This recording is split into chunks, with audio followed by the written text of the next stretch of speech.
اللي باعوا كتير اتنسوا بسرعة، واللي رفض يبيع لسه اسمه تقيل. جمال عبد الناصر، رجل قال لأ في زمن كان البيع أسهل من الشرف. اتحارب لأنه رفض يسلم القرار، ورفض يبقى تابع، ورفض يحكم شعبه وهو راكع.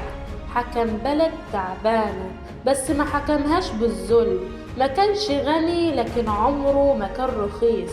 انهزم، أيوة، واعترف بالهزيمة قدام شعبه، وده لوحده شجاعة ما يعملهاش كتير.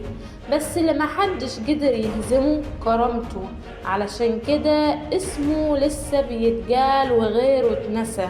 لو الكرامة عندك مش حكاية قديمة، اعمل لايك واشتراك وخلي الكلام ده يفضل عايش.